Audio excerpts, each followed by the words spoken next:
Ora bem, vamos então passar à segunda palestra desta tarde. É com todo o gosto que eu darei a palavra à Sra. Professora Teresa Nascimento. Apresento-a. É doutorada em Literatura Portuguesa e investigadora do Centro Interuniversitário de Estudos Camunianos, onde coordena a linha de investigação dos comentários de Camões. É também membro do Conselho Científico do Centre de Recherche sur la Littérature des Voyages. A sua conferência intitula-se Itinerário à Terra Santa de Frei Pantaleão de Aveiro, um roteiro de espiritualidade, e constitui uma análise que vai oferecer aos leitores a oportunidade de serem guiados numa longa viagem a partir de Veneza. Muito obrigada por estar aqui, Sra. Professora. Dou então a palavra. Muito obrigada. O som está ligado? Eu é que agradeço o convite para aqui estar. Agradeço também a vossa presença e espero que esta matéria vos possa interessar. A determinada altura, a doutora Susana saberá, e já me tinha esquecido qual era o foco, e então propunha-me, já agora posso dizer, propunha-me falar hoje da Agostina Bessa Luís, cujo centenário se comemora, e da sua autobiografia. Fica para outra vez. Mas falando também do Centro de Estudos Camunianos, ao qual pertenço, queria lembrar que hoje, por exemplo, em Santa Bárbara, na Califórnia, está a decorrer, penso que ainda podemos chegar a tempo dada a diferença horária, está a decorrer um conjunto de conferências que visam celebrar os 450 anos da publicação dos Lusíadas. Na semana passada tivemos uma outra celebração em Harvard, anteriormente em São Paulo e proximamente no Rio de Janeiro. Isto é para já o que está agendado. Desculpem, enfim, divergir da matéria, mas falando, enfim, de autores em que trabalho e cujas comemorações decorrem agora. Não, para já não falar no nosso Saramago, mas Saramago é um autor que leio com muito prazer, mas que não tenho investigado. Já a literatura de viagem ocupa-me desde há vários anos na Universidade da Madeira. Aliás, tenho sido eu que tenho lecionado essa unidade curricular desde que ela foi criada e que veio suceder-se a uma outra que também era lecionada por mim e que tinha um âmbito cronológico um pouco mais reduzido, que era a literatura portuguesa da expansão. Esta agora tem um âmbito um pouco mais alargado, porque eu tento chegar, e digo tento, porque o número de horas também se reduziu no curso, e tento chegar ao século XXI, numa visão panorâmica, a que procedo de vários autores. E hoje proponho-me falar de Frei Pantaleão de Aveiro, fazendo um breve enquadramento, o enquadramento possível àquilo que se sabe do autor. Aliás, sabe-se mais dele, o pouco que se sabe dele acaba por nos ser transmitido pelo próprio nos dois paratextos que compõem a edição de 1593. Mas já estou a avançar e recuo um pouco só para contextualizar numas breves linhas o aparecimento desta obra. Dizendo que a entrada no século XVI fazia-se em termos de literatura de viagem em Portugal com a divulgação de 2 relatos que assinalavam o encontro dos portugueses com realidades geográficas e culturais distintas, a Índia e o Brasil. Refiro-me à relação da viagem de Vasco da Gama e à carta de Pero Vaz de Caminha. O itinerário à Terra Santa de Frei Pantaleão de Aveiro, continuando a tradição do género, vinha, contudo, instituir uma nova tipologia em Portugal, a dos relatos de peregrinação. O monge franciscano oferece-nos uma outra perspectiva das viagens, no âmbito do género viático. Não se trata já de dar conta de novos territórios e das suas valias em termos económicos, de abertura de novas rotas e de expansão da fé e do território, mas sim de ir ao encontro daquilo que, em termos geográficos, podia ser considerado o centro da cartografia europeia, pela dimensão espiritual que comportava a Terra Santa. O que sabemos de Frei Pantaleão de Aveiro?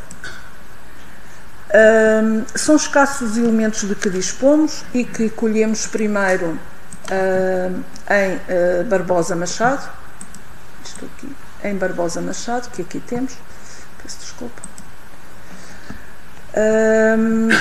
que também aponta um manuscrito que terá sido escrito pelo franciscano, manuscrito que até agora não conseguimos localizar, e depois colhemos ainda algumas informações mais em Inocêncio, no seu dicionário bibliográfico.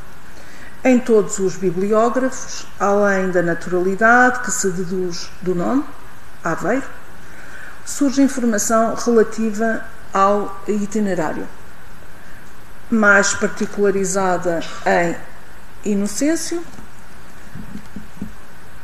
que enuncia as sucessivas edições. Surge ainda a afirmação que lê em Manuel de Faria do caráter pioneiro do relato, o primeiro em Espanha, segundo a leitura que faz, por ela se entendendo a península. E isto se tiver em conta o texto na sua forma manuscrita, o que, admitindo que o texto tenha sido redigido por ocasião da viagem, se datará de 1563. Já se nos reportarmos a 1593, que é a da publicação do itinerário, dir-nos-á Inocêncio dever considerar-se a obra de Pedro de Escobar, que terá sido publicada em Valladolid em 1587, do Luzeiro de la Tierra Santa. O manuscrito de este que aqui figura, de António Soares de Albergaria, intitulado Itinerário à Casa de Jerusalém, poderia também ser considerado, e cuja data de redação se há de situar entre 1551 e 1600, portanto, sem datas precisas. Sintetizando, são poucos os dados que nos oferecem ambos os bibliógrafos sobre o autor. O seu caráter, o caráter pioneiro da sua obra, pelo menos na literatura portuguesa, pode ser considerado porque só temos como referencial este manuscrito, ainda assim cujas datas não são seguras, e o facto é que nós temos uma primeira, sabemos por Frei Pantaleão de Aveiro que terá existido uma escrita prévia da obra que depois seria publicada em manuscrito, que não nos chegou, mas que supomos que terá ocorrido pouco depois da sua viagem. Ora, a boa recepção da obra ficaria provada no número significativo de edições que se sucederiam à primeira, de 1593. Ainda nesse mesmo século se seguiriam, em diversos prelos, as de 1595, 1596 e 1600. Após o que viria a lume, ainda uma no século XVII, mais precisamente em 1685, e depois o século XVIII conheceria mais duas, em 1721 e 1732. E temos, finalmente, no século XX, a mais recente, que é de 1927, e que vem encerrar até ao momento o número de edições publicadas. A boa recepção da obra explicar-se-á seguramente porque este género de relato era atraente e a viagem conduzia às origens da cristandade. A partir da descoberta do sepulcro de Jesus Cristo, do Gólgota e da cruz e das peregrinações subsequentes, estava aberto o caminho para a desejável comunhão, e estes relatos ofereciam-se como mediação de uma experiência e permitiam estar ao viajante e àqueles que o liam mais próximo do Criador e das suas memórias. Atentemos então nesta extensa narrativa de 264 fólios e vejamos como nela se desvelam experiências e se partilham emoções. Deixemo-nos guiar por um narrador que nos interpela, desde uma das dedicatórias, a da edição de 1593. Portanto, aqui temos só, portanto, as referências às várias edições até portanto, a última do século XVIII, não coloquei aqui a do século XX, e aqui temos nós o frontispício da edição de 1593 e depois a de 1595. Ora, como poderão ver, esta segunda apresenta a menção de ser oferecida a Jesus Cristo crucificado, diversamente do que acontece com esta primeira.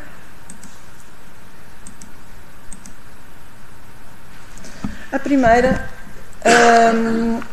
contém dois paratextos. O primeiro, dirigido ao ilustríssimo e reverendíssimo Sr. Dom Miguel de Castro, metropolitano, arcebispo de Lisboa, digníssimo. Esta dedicatória, como vemos, é substituída no frontispício da segunda edição por Cristo crucificado. Frei Pantaleão de Aveiro poderia ter já falecido, e portanto, essa dedicatória, no espírito da espiritualidade, desculpa a repetição da obra, assumiria um outro destinatário que não aquele primeiro. Um outro paratexto é o que tem como incipit este: aos devotos e desejosos de visitar a Terra Santa e os lugares dela, nos quais teve por bem nascer, morrer e subir aos céus, o unigênito Filho do Padre Eterno, Deus e Senhor, Frei Pantaleão, franciscano, menor dos menores, indigno, vosso servo, etc.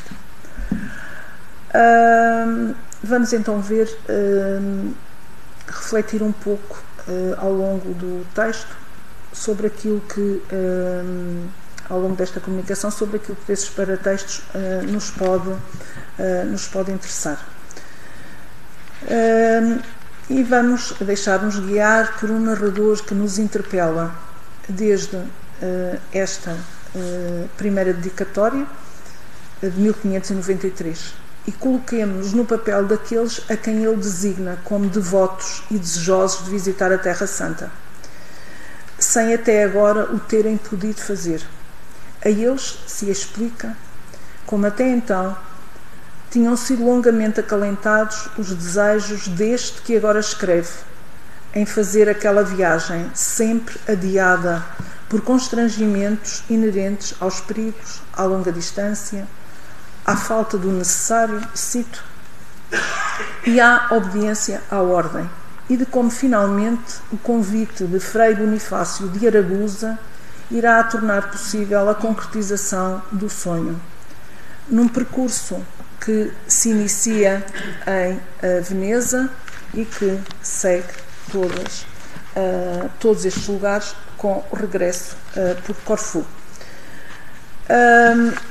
O que torna possível a concretização deste sonho é o facto de estar na altura de render os frades que na Terra Santa guardavam o Santo Sepulcro.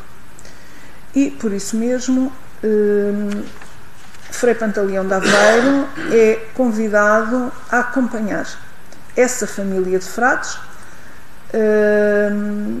que será congregada a partir de homens religiosos, mas sobre os quais existissem bons testemunhos de devoção e de devoção e de um prosseguimento num caminho próximo daquele que a espiritualidade ditava. Demoram-se nisso em algum tempo até poderem partir de Veneza em tempos diferentes. Frei Pantaleão de Aveiro e Frei Bonifácio de Aragusa, que tinha ficado ainda em Itália. Uma nota é de que se realizava o Concílio de Trento, havendo nota de que Frei Pantaleão de Aveiro terá ido ainda ao concílio e lá terá podido contactar com o Papa. Esta escrita, portanto, é inicialmente uma escrita ditada apenas por um desejo individual de memória e de subtração ao esquecimento das vivências. Depois esta escrita transforma-se em partilha pública dos prelos pelas muitas solicitações recebidas, instado a que publicasse estas suas memórias, este seu itinerário. Frei Pantaleão de Aveiro decide fazê-lo. Daí o hiato entre a viagem e a publicação de quase 30 anos. Este paratexto é, pois, o lugar inaugural da partilha, aquilo que ele dedica aos devotos, a todos aqueles que, como ele, têm no seu coração a vontade de fazer este caminho e não o puderam fazer até então. Mas é também neste paratexto que se explicitará a metodologia tomada na representação do real. A redação do itinerário é ulterior à realização da viagem. Podemos facilmente imaginar o autor munido de um caderno de notas para registar os lugares visitados, para deixar as suas impressões e, sobretudo, para imprimir precisões importantes para aqueles que mais tarde pretendessem visitar a Terra Santa. É neste sentido que somos advertidos de que o relato poderá não respeitar exatamente a ordem seguida nas visitas efetuadas para melhor cumprir o seu papel de guia junto do leitor. É preciso lembrar que Frei Pantaleão de Aveiro estará na Terra Santa durante 3 anos e que durante esse tempo terá visitado da forma que melhor se proporcionou, os lugares santos. Mas que, para que este itinerário se pudesse converter num guia para os seus leitores, ele terá imprimido outra direção ao relato, outra orientação. Somos, portanto, advertidos de que o relato poderá não respeitar exatamente a ordem seguida nas visitas, para melhor cumprir o seu papel de guia junto do leitor. Por esta razão, a este texto, à semelhança de outros relatos de viagem, não faltam referenciais de orientação, como os pontos cardeais, que encontram o seu complemento em expressões como à direita, à esquerda, subindo ou descendo, ou ainda as notações de espaços a percorrer, com recurso à imagética das distâncias alcançadas por um arco ou uma arma de fogo, algo a que nós estamos muito habituados em textos deste período. As distâncias espaciais e a sua correspondência em milhas são também um importante instrumento de medida. Como exemplo para que o leitor possa conceber o sofrimento de Jesus, são indicados os passos que ele teve de percorrer entre a casa de Caifás, a Pilatos e o Calvário, e de que aqui temos um exemplo.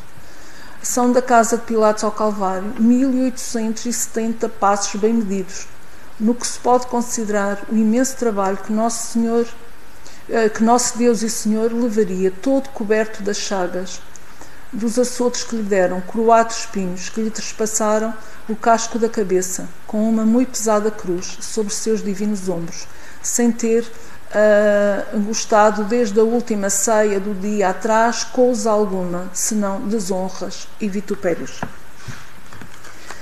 Em Jerusalém, no interior de alguns monumentos, é a quantidade de graus que é indicada para assinalar a transição de um lugar a outro.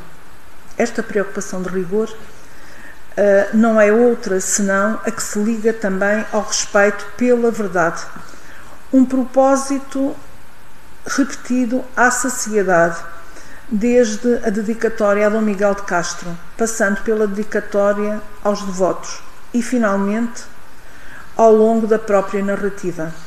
Repete-se a alusão aos testemunhos da visão e da audição, e é perseguindo o desígnio da verdade que veremos o narrador afastar opiniões que lhe pareçam entrar em contradição com a sua grande experiência vivida. Pois, isto está desorganizado. Eu penso que este não era o... desculpem o diapositivo que eu tinha, portanto, o PowerPoint definitivo que eu tinha, porque está desordenado, peço desculpa. Portanto, dizia eu que há um extremo cuidado com a autenticidade das fontes, de tal maneira que, por vezes, vemos o narrador enjeitar determinadas informações por não conseguir legitimá-las. Ainda assim, é necessário que se ressalte o papel que as Sagradas Escrituras aqui desempenham, porque elas são admitidas como prova irrefutável de verdade. E mesmo quando determinado lugar já não existe, porque desapareceu no pó dos tempos, o recurso ao texto bíblico como fonte lá está para autentificar essa memória. A natureza do relato e do seu destinatário são suscetíveis de impor certas constrições à escrita. Pode assim acontecer que, em nome da verosimilhança, o narrador decida omitir acontecimentos que, apesar da sua autenticidade, poderiam não ser acreditados pelo leitor. Isto acontece, por exemplo, quando decide omitir os detalhes que dizem respeito aos acontecimentos miraculosos acontecidos no convento do Salvador. O decoro é também elemento a considerar na metodologia do relato. Explicamos. A caminho da Terra Santa, em Corfu, o narrador e os seus companheiros, tendo sido convidados por um grupo de judeus a assistir à circuncisão de uma criança, são claramente mencionados os motivos pelos quais a cerimónia não se descreve, depois de tornada inadmissível aos olhos do cristianismo depois da chegada da lei da graça. Descrever este rito religioso poderia, além disso, despertar a curiosidade dos judeus da sua época, uma afirmação que nos deixa supor que a leitura do itinerário por este tipo de leitor poderia ser uma possibilidade encarada por Frei Pantaleão de Aveiro como arriscada. Outra situação que o narrador optará por elidir, sublinhando que a história tomava um caminho muito judaizante, é a que ocorre a propósito das disputas teológicas produzidas em Damasco entre o narrador e os judeus portugueses. Trata-se de um encontro na Terra Santa entre os franciscanos e os judeus, que se conheceriam de Portugal. Na sequência de grandes manifestações de alegria e de calorosa hospitalidade por parte dos judeus, o relato do encontro não é omitido, mas sim o da conversa travada, em que se evocariam as diferenças que separavam os dois credos religiosos. Omitir o relato permite assim evitar aos leitores devotos experimentar algum pesar com essa leitura. Como o relato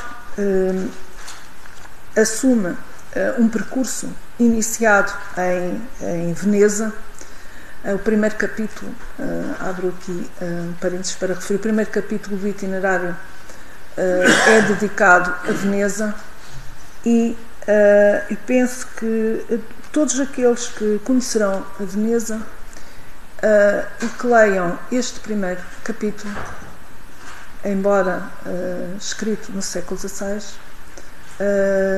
o sentirão muito atual. Quase como se o tempo não tivesse passado naquela descrição que se faz da cidade. Portanto, a partir de Veneza, com pormenores relativos à cidade, todo um capítulo, depois também sobre os acordos feitos quanto à embarcação, são-nos dados pormenores bastante curiosos relativamente à forma como aqueles passageiros embarcarão, como se houvesse, e havia sim, embora assim não se chamasse, mais que uma classe já na embarcação. Portanto, aqueles que embarcavam com tudo incluído, inclusive as próprias taxas para poderem circular na Terra Santa com alguma segurança. Há aqueles que, chegando, digamos, aos últimos com menos posses, que realmente só podiam pagar a viagem e nada mais, e por eles próprios teriam que ter-se munido das provisões necessárias. Partindo então de Veneza, nós acompanhamos um relato de uma viagem marítima que põe em destaque as especificidades dominantes do género, quer as rotinas a bordo e os desembarques em função do aprovisionamento de água e de alimentos, ou as trocas comerciais, quer as tempestades imprevistas que fazem perecer vidas e embarcação. retomando as palavras do Eclesiastes, aquele que navega no mar conta os seus perigos e nós, ouvindo-lhes contar, nos maravilhamos. O narrador invoca duas tempestades. A primeira, acontecida entre Zante e Cândia, tem uma duração de 3 dias e 3 noites, com a descrição a colocar em relevo a impotência dos marinheiros e dos viajantes face à fúria dos elementos. Temendo a morte, os homens rogam confissão e apelam à misericórdia do Senhor. A segunda tempestade, em Pafos, tem consequências trágicas para um navio francês de grande calibre que, depois de se ter feito despedaçar contra os rochedos, sofre a cupidez dos corsários. O contraste entre a tragédia dos naufragados e o esplendor antigo do navio não deixa ninguém insensível. E é já um barroco que diríamos avant la lettre. Eu até tenho medo de ir aí, porque já percebi que isto está desordenado e que, bom... E aquilo que eu vos queria trazer, correndo o risco de pecar pela anacronia do exemplo, é este soneto de Francisco Vasconcelos, do século seguinte, bem demonstrativo de como a vida é frágil e é capaz de converter as grandezas em miséria. Esse baixel narciso presumido bem nos lembrará a nau Quirina, que o narrador vê rapidamente correr a despedaçar-se. E agora vou à procura da nau Quirina, que não está aqui.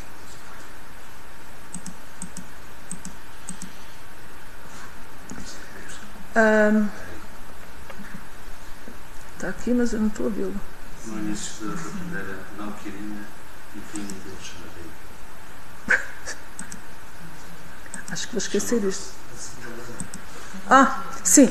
Quirina e vinha de Alexandria, carregada de especiarias e riquezas de muita valia. E como era nova e tão grande, todos os passageiros que naquele tempo se acharam nas partes de Egito trabalharam de vir nela. E por esta causa esteve 6 meses no porto de Alexandria esperando.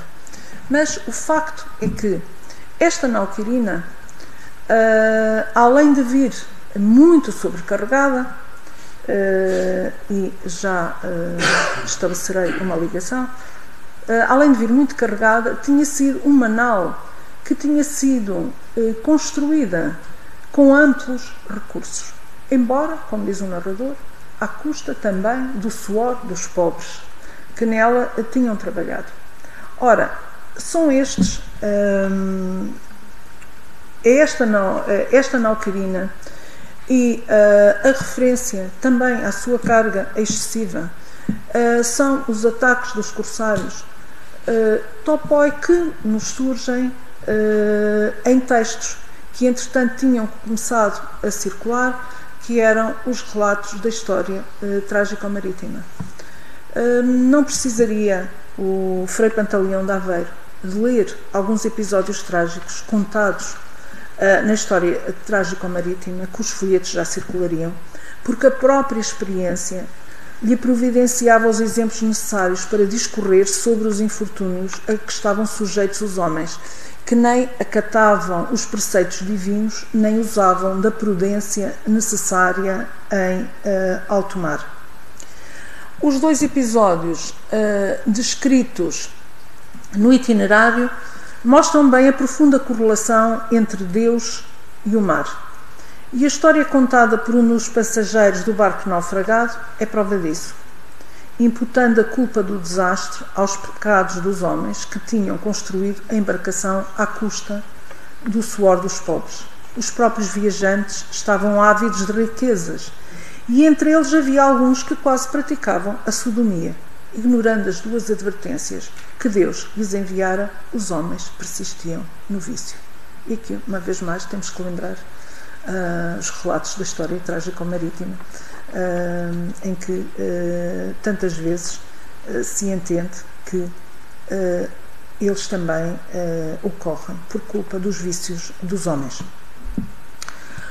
O relato, mostrando-nos os espetáculos dos sinistrados, tem cores trágicas. As lágrimas afloram aos olhos e a dor ao coração. Mas quando a vida se vê ameaçada, o homem sente-se mais próximo do Criador e faz tantas vezes promessas de mudança de vida. Não falta a este testemunho nem o exemplo da conversão de um jovem judeu, converteu-se porque percebeu que iria morrer, portanto decidiu converter-se antes, nem o falso juramento de uma mulher judia que prometia converter-se se se salvasse, tendo-a encontrado mais tarde o nosso narrador, quando a vê professar o antigo credo, interpela, mas ela responde que tinha sido o seu Deus que a tinha salvo de perecer na tempestade. Como narrativa de viagem que é, não poderia faltar neste texto o contacto estabelecido com as gentes que encontra. E essas gentes são aquelas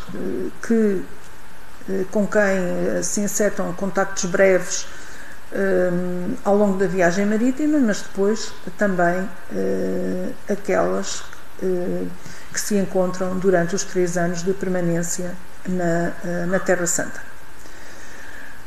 Portanto, teremos que falar de uma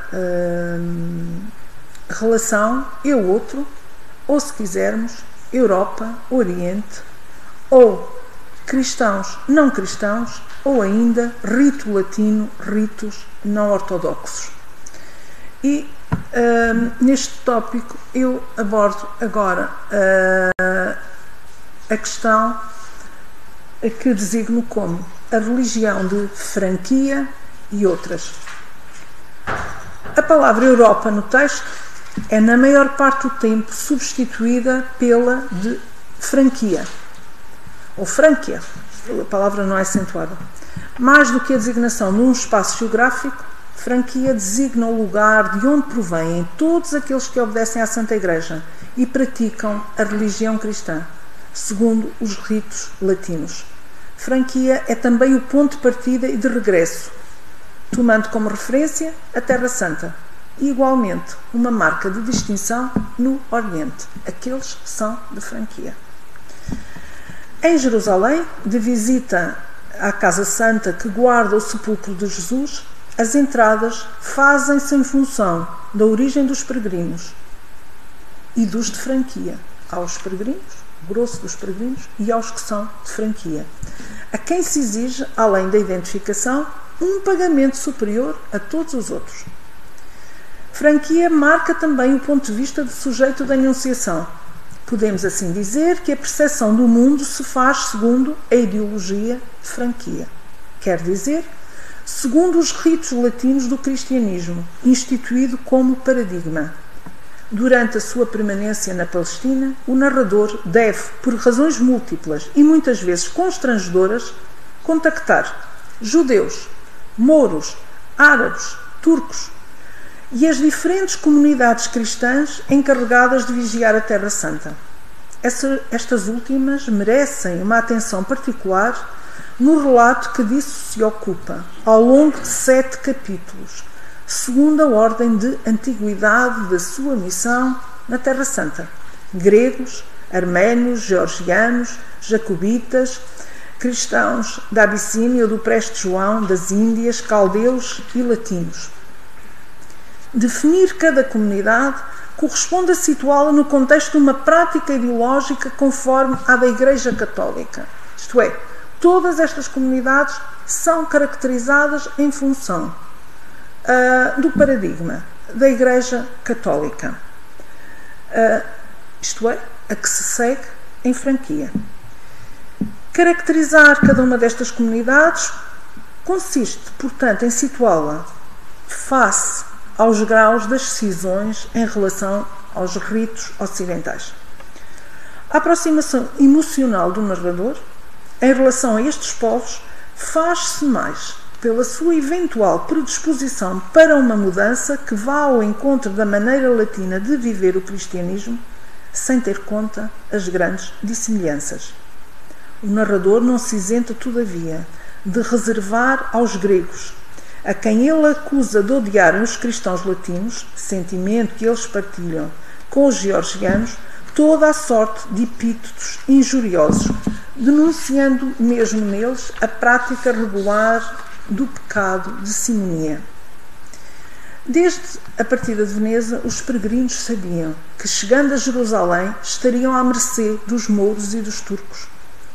Com efeito, seria necessário pagar-lhes de maneira totalmente arbitrária somas de dinheiros que iam garantir simultaneamente a sua segurança e o direito de aceder a alguns lugares.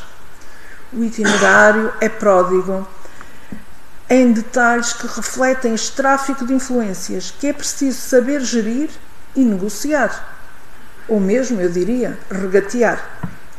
Deste tipo de contactos nascidos de uma convivialidade sempre forçada, poderiam nascer relações aparentemente amigáveis, como as que se instituem entre o narrador e os seus companheiros, integrados no cortejo da mulher, do vice-rei de Damasco e do sobrinho, incumbido da guarda da comitiva, e que assim lhes servirá de salvo-conduto numa determinada parte do percurso. O olhar sobre os infiéis nem sempre é negativo, deve dizer-se, como prova o episódio de que agora falarei. O mosteiro em que estavam os frades dava diretamente para o pátio da casa de um turco, por uma janela cujas grades estavam parcialmente destruídas. A amizade entre os monges e a família turca, em particular as mulheres e as crianças, fazia com que cada dia o mosteiro recebesse alimentos, como dádiva. Com medo que o contacto entre as mulheres e os monges pudesse adquirir proporções perigosas, fazendo-os cair em pecado, foi disso advertido o turco. Todavia, inteiramente convencido da honestidade das suas mulheres e dos monges, ele recusa destruir a janela, declarando mesmo a sua intenção de libertá-la das restantes grades. E os seus argumentos apoiam-se sobre palavras de tal modo sábias e edificantes que a sua atitude converte este relato numa verdadeira história exemplar. Entrarei agora num outro capítulo, que intitulo de Ruínas e Memórias. A descrição do espaço desempenha, como já disse, desde o início, um papel considerável na dinâmica do itinerário. Iniciada a viagem em direção à Terra Santa, nós podemos dizer que aquilo que faz a progressão do relato é a mudança dos lugares, estritamente ligados a diferentes maneiras de percepção do sujeito que descreve. Durante a travessia dos mares até a Palestina, vemos-o interessar-se por diversos lugares, pelas pessoas e pelos seus modos de vida. Objeto de caracterização seriam, assim, as particularidades físicas dos diferentes povos, quer pelas suas semelhanças, quer pelas diferenças com o real conhecido. Na costa da Dalmácia, o narrador diria, por exemplo, ter gostado da maneira honesta do vestuário das pessoas, em tudo diferente daquela que tinha visto envergar pelas mulheres na Itália, e bem semelhante à de Portugal. Digna de nota seria a mentalidade dos povos, o que permitiria o conhecimento das suas práticas alimentares. A viagem marítima é suscetível de evocar aqui e ali relações que alguns lugares têm com certos episódios da mitologia, que não são, todavia, objeto de grande desenvolvimento, como é o caso do mito do dragão marinho. E o mesmo acontece com algumas mutações de ordem histórica. Com efeito, a descrição da viagem marítima tem, sobretudo, a ver com o momento presente. Em contrapartida, cada um dos lugares da Terra Santa vive de memória, uma palavra recorrente na escrita do itinerário. A memória liga o presente ao passado e permite preencher os espaços em branco, se bem que a Terra Santa tenha sido inteiramente destruída ou quase. Tem-se uma memória tão espantosa dos lugares e das coisas de que na Escritura se fazem eco, estou a citar, porque eles estão cravados como sobre pedras vivas que não se calaram desde o tempo de Cristo, nosso Redentor e dos seus apóstolos. Assim, a Bíblia é o texto guia deste narrador. E as ruínas não lhe causam dor. Não lhe causam dor porque são as ruínas causadas pelo próprio tempo. E quase me apetecia dar um salto ainda maior, ir ao século XIX e lembrar o nosso Garrett quando diz que, enfim, não sei dizer de cor, mas não lhe doem as ruínas do tempo, mas sim as da mutilação dos homens, etc. Olhar para determinado lugar que quase já não existe, do qual só resta a memória, permite presentificar aquilo que ele teria sido, esse lugar que teria sido, porque a Bíblia se lê e a Bíblia permite complementar esse vazio. Eu refiro aqui mais um exemplo em que o narrador refere um lugar onde teria vivido o bom ladrão, desculpa, e cito, com nosso Redentor foi crucificado. Nem se deve ter isto por coisa ridícula, porque ainda que a Terra Santa está toda destruída, quase tem-se tão particular a memória dos lugares e coisas de que a Sagrada Escritura faz memória, que até ao dia de hoje causam dar-se muita fé aos que nos contam os da terra quando não são contra a mesma fé. Apesar de toda a espiritualidade inerente à construção do itinerário, nós não estamos perante uma obra de contemplação.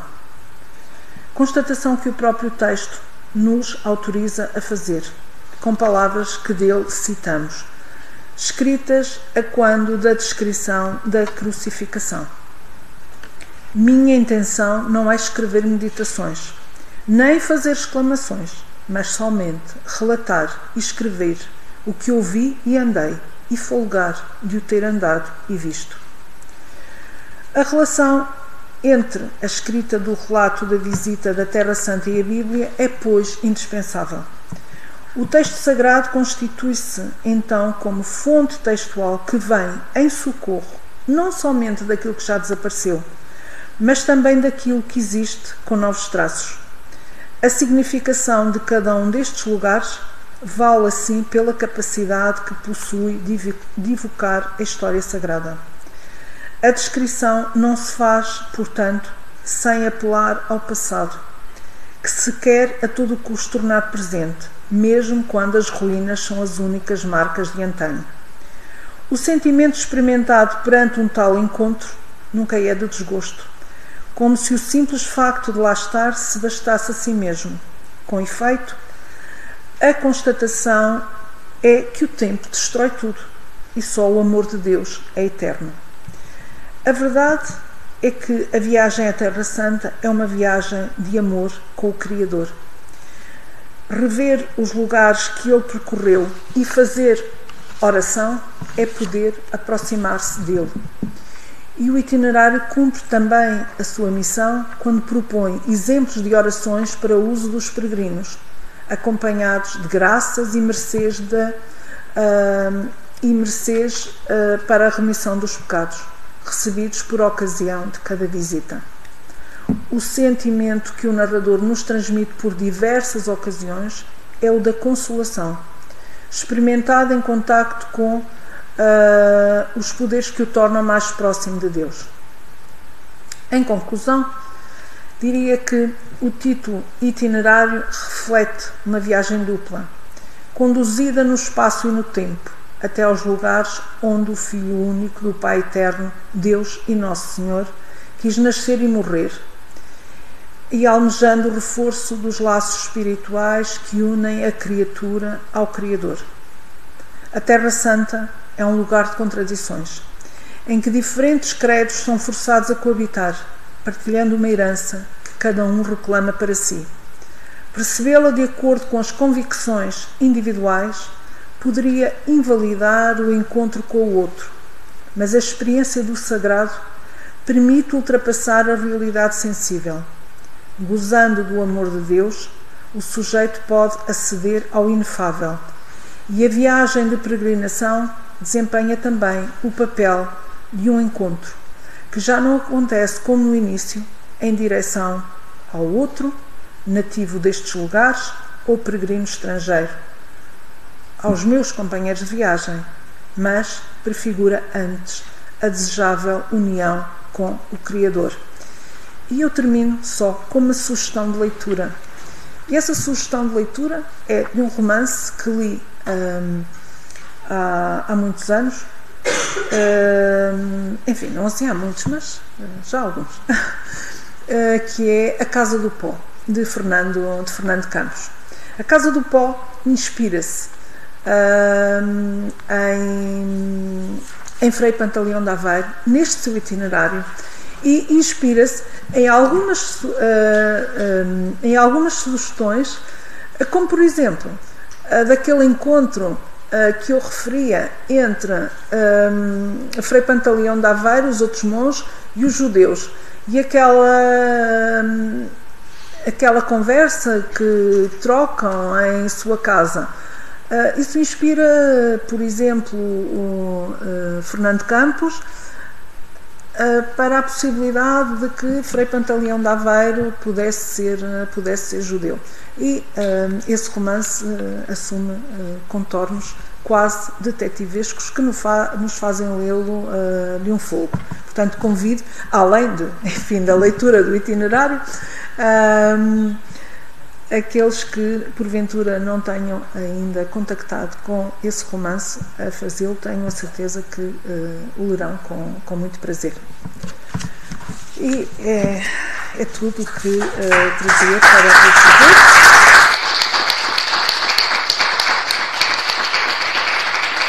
Senhora professora, muitíssimo obrigada pela sua conferência e por esta sugestão de leitura. Fernando Campos, de facto, inspirou-se neste escrito para este romance histórico que já tem alguns anos, parece-me. Sim. Já tem alguns anos. Eu agora... A edição que eu lá tinha, que era a 7ª, aliás, é um sucesso. Esse romance teve muito êxito. Teve. Já não me recordo, 1987. Pronto, 1987. Sim, a edição que eu lá tinha era a 7ª, e depois disso eu fiz uma pesquisa, cheguei à 18ª, mas não prossegui. Não prossegui. Eu agora pergunto aqui à assistência se tem alguma pergunta a colocar à senhora professora. Por favor. Temos aqui uma questão. Já agora deixo o mapa. Este mapa eu pedi a uma colega de geografia, porque eu andei à procura de um mapa que pudesse aproximar-se da época. Ela disse-me que supõe que ele será do século XVII, mas sem rigor. Bruno, querem então fazer a sua? Sim, eu tenho uma pergunta mais associada à praticalidade da própria obra. Ou seja, isto é, quero viajar com ela? Eu já pensei fazê-lo. Ao contrário, se alguém viajou com ela, ou seja, a gente tem noção que estas 6 edições seriam consideradas um best-seller para a época, assim que a gente pode comparar muito bem é difícil de comparar estas situações, principalmente comparando com outras obras de viagens ao período, mas a minha questão seria se há relatos de alguém que tenha viajado e seguido os passos de Frei Pantaleão, porque o que parece é que isto é um guia de viagens. E neste período há muito desta literatura de viagens, que não é só uma literatura lúdica para quem fica em Portugal e perceber como é que é a viagem até Jerusalém, mas eles chegam desde o período medieval, e a gente tem referências há guias de viagens para Santiago de Compostela, que são exatamente quais são as passagens, quanto é que se tem de pagar, para onde é que se deve ir, quais são as estalagens a utilizar, onde ter cuidado, onde é que há piratas, onde é que há outras situações de perigo. E a minha questão é se, porque, por exemplo, eu conhecendo o percurso que ele faz, conheço outras pessoas que fazem o mesmo tipo de viagens e o mesmo tipo de percurso, se bem que não há referências a exatamente que livros levavam e que guias ou obras usaria. Por isso eu gostaria de perguntar à professora se também gostava de saber, essa é uma questão curiosa, Bruno, não sei não.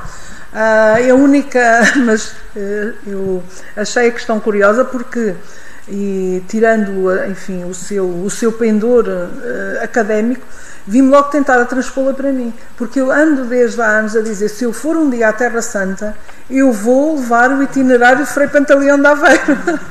Mas não sei, Bruno, não sei responder.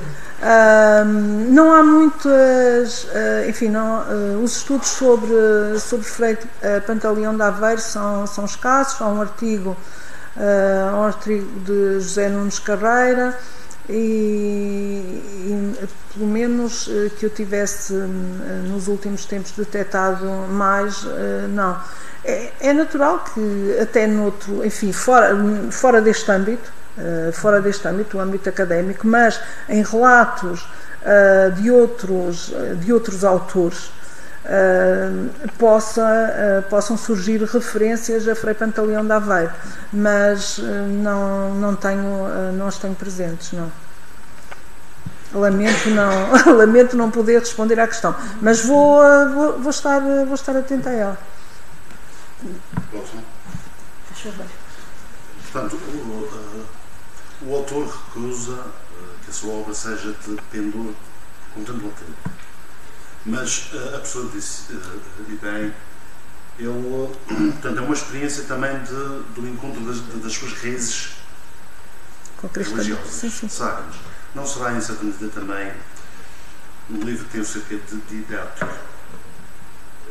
É uma pergunta de didático no sentido, portanto, é uma forma, a minha forma de experienciar a minha própria religião e de querer conhecer as minhas raízes, neste caso são espaciais. Não podemos esquecer que estamos perante um autor religioso, portanto é um frade franciscano, dos menores, lá diz ele, invocando o conhecido topos da modéstia na dedicatória que dirige ao arcebispo, mas naturalmente que essa missão, essa propensão didático-religiosa está subjacente a um texto desta natureza e é preciso não esquecê-lo que o seu segundo destinatário são os devotos. É aos devotos que esta obra se dirige. Portanto, devotos que terão agora a oportunidade de acompanhar a leitura ou se não a leitura, pelo menos a referência de passos bíblicos comprovados no lugar com a presentificação que é possível à luz do século XVI. Portanto, essa vertente não está de todo ausente. Aliás, a própria dimensão pragmático-cristã que determinados passos da obra têm, como por exemplo dizer, até nesta visita ganham-se não sei quantos dias de indulgências, e a oração que se há de rezar para que as indulgências possam ser efetivamente usufruídas. Mais alguma questão? Acho que é Ana. Ai, Ana, olha. Estava muito Teresa. A minha pergunta, mais uma espécie de comentário, tem a ver justamente com a questão que tu agora referiste, a questão da verdade, não é? Nós, a certa altura, tu dizes na tua intervenção, esta obra é uma obra escrita, publicada, sob o desígnio da verdade. Estamos a falar de uma obra do século XVI, já para a transição para o século XVII. E diz que, por vezes, há... Da verdade, isso é... peço desculpa, só de entrar em diálogo. É algo que eu retiro das suas próprias afirmações. Exatamente. Tem a ver com isso, ou seja, estamos a falar de uma obra do século XVI, não é? Há uma verdade que é a verdade bíblica, como tu dizes, acaba por ser, muitas vezes, a Bíblia acaba por ser citada e atestada, a informação que aí consta, pela experiência do viajante, mas tu disseste também que havia outros momentos em que havia uma espécie de correção, não é? A informações que circulariam entre, provavelmente, a comunidade de leitores do Tratado de Leandro Aveiro. A minha questão tinha a ver com isso, ou seja, que obras ou que informações é que são corrigidas pelo... Não, por exemplo, são, não relativamente ao texto, não relativamente ao não, mas, por exemplo, dizer que em determinado espaço teria ocorrido um milagre. Parece, os dados parecem tão inverosímeis que, muito embora não descrendo dele, entende que o leitor poderia não acreditar e prefere não o narrar. Portanto, são opções verdadeiramente assumidas, a da verdade e a da verosimilhança. Era verdade, mas era inverosímil. E, portanto, ele descarta também em momentos escassos. Eu depois até posso tentar lembrar-me onde é que ficava exatamente, depois de que eu tenho aqui o texto, onde ficava exatamente esse passo. A doutora Teresa, na sua longa exposição, em enriquecedora, disse-nos a certa altura que os lugares desaparecem nos pós dos tempos, estando a memória para a preservação da história dos lugares. De que modo a viagem do Frei Pantaleão já se passaram 5 séculos, continua a nos inquietar sobre estas questões dos lugares e da memória? A mim não me inquietou. O que senti quando li esta obra pela primeira vez era que, afinal, tudo aquilo que constava da Bíblia, todos aqueles lugares de que lá se falava, estavam ali. Estavam ali e eram-nos mostrados por alguém que depois os confirmava. E confirmava como? Portanto, acaba por ser... confirmava como? Recorrendo à Bíblia. Mas o que esta leitura me traz é uma capacidade de presentificação daquilo e que seguramente será aquilo que qualquer peregrino, o Bruno disse que não estava a dizer que já lá tinha ido. Percebi. Mas penso que será aquilo que os peregrinos penso que será aquilo que os peregrinos sentirão, o contacto com o lugar que constava apenas do nosso imaginário, da nossa, digamos, da nossa cultura, uma cultura judaico-cristã. E portanto, a inquietação eu não a senti. Eu senti confirmação. Existe, está ali. Mais alguma questão? Parece que não. Então resta-me agradecer à senhora professora e à senhora doutora as duas belíssimas palestras que proferiram, partilharam o vosso conhecimento connosco. Muito obrigada. E em nome do Centro de Estudo de História do Atlântico Alberto Vieira, só me resta dizer obrigada a todos vós e até sempre. Muito obrigada.